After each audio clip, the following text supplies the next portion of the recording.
waxaan ku horreysiinaynaa xanuunka COVID-19 ku xanuun ku dhaca neef mareenka ama qaybta sababada ah waa xanuun ku faafa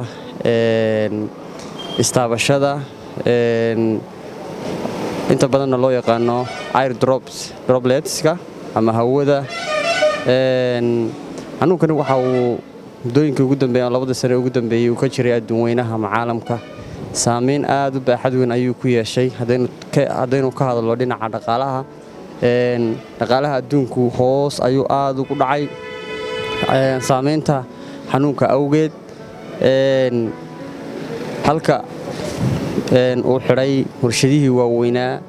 iyo ilihii dhaqaale ee ugu muhiimsanaa adduun weynaha taasina ay ku keentay bulshadii in xagga noloshu ay caqabad kaga timaado xagga wada noolaanshaha bini'aadanka waxa uu ku sameeyey arrin weyn oo mucjisa oo dadkii wada noolaa way kala shakiyeen qof walba wuxuu isleeyahay goormuu kugu dhacayaa xanuunkani markaa wuxuu noqday masiibo ilaahay ha naga dulqaaday aad u weyn xagga adduun weynaha coronaviruskii wuxuu dhaliyey caqabado fara badan hadday tahay maciishadihii daruuriga ahaa hadday tahay danyaradii oo layidhi waxyaabaha protectionska ah ee waxa layaha galofiskii haddii eeba kuu samagulyahay gafuur xidhkii iyo waxyaaba fara badan oo layidhi waa ka hortagii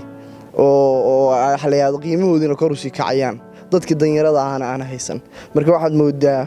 caafimaadkii protectionkii markii layidhi ka hortagii waxyaabaha deer gafuur xidhka ah iyo galofiskii iyo waxyaabihii badanaa coronaviruska laga hortagi jiray mid walba qiimihiisa kor buu u kacay qayba waa yaraatay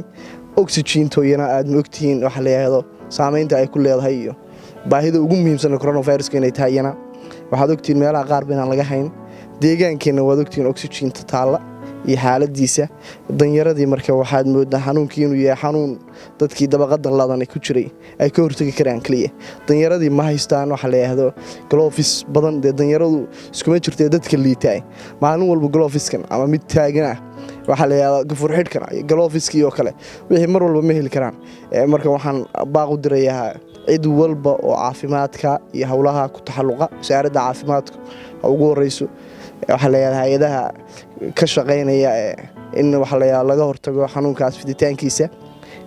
dadka danyarada ah loo tudho dadku waxaad moodaa inayan ka taxadarayn ama ayan dareensanayn cudurkanu khatarta uu leeyahay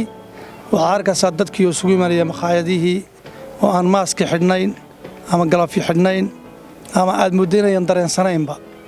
in cudurkanu jiro haddaad tada war ka taxadara oo is-ilaaliya oo bulshada ha laga ilaaliyo cudurkii in la isqaadsiina waxay ku odhanayaan waxna waa iska hargab oo wax macnaa ma leh ayay ku odhanayaan inta badan waana dulinimo dadka aad moodda inay hadda ku habsatay oo qof walba wax ku odhanayo war waxna wax macnaa ma leh waxna caalamkii o dhan ka qaylinayo ee dadkii dilaya ee maalin walba loo dhimanaya ee kaa taqaanay iyo kaad saaxiibka lahayd iyo dadkii waaweynaa ay u dhimanayaan maalin walba misena waxaad moodaa dadkii inay muraad ka lahayn oo ay ku odhanayaan wax macnaa ma leh diinta islaamkuna sida ay ka qabto culimmadu way ka hadashay in badan qofku waa inuu tawakulka iyo taxadarka qofku waa inuu taxadaraa is-ilaaliyaa galofyada xidhaa gacmaha maydhaa dadka ka ilaaliya haddii uu dareemo qufac ama naqasku soo yar qabanayo gurigiisa uu joogaa ama uu tagaa goobaha caafimaadka markiiba haddii qoyskiisa qof ka mida uu xanuunsado waa inuu markiiba la cararaa haddii laga soo helana waa inuu meel gaara geeyaayo isaloodgareeyaayo uusan gurigiisii iyo faamiligiisii iyo bulshadii ku soo dayin waxyaalaha lagaga hortegi karo asagu dee waa qof iibsan kara laakiinse inta badan bulshadu ma iibsan karto waad ogtihiinoo waxa weeye maaskii waa qaaliyoobay golofiskii wuu qaaliyoobay qof walba markaad tiraadid qiimahan uma qalmeen nagadaa wuxuu leeyahay dunidii oo dhan baaba kala xirxiran ayada qudheeda halkaa qiil bay ka dayanayaan qolada jumlada iibisa farmashiyada waxaweye dhammaan intaa caafimaadka ka ganacsata ama dee qaabilsanba waxaweye in hoos loo eego bulshada loo naxariisto bogoskii yaraa faragashiga ahaa la siin jiray $40 maanta wuxuu marayaa $12 waana dareemi kartaan dhibaatada halkaa ka jirta maaskii yaraayo la siinayey waxaa ka yar .2ga ama .4ka maanta wuxuu marayaa $2 buu marayaa iyada qudheedu waxay u baahan tahay in hoos loo eego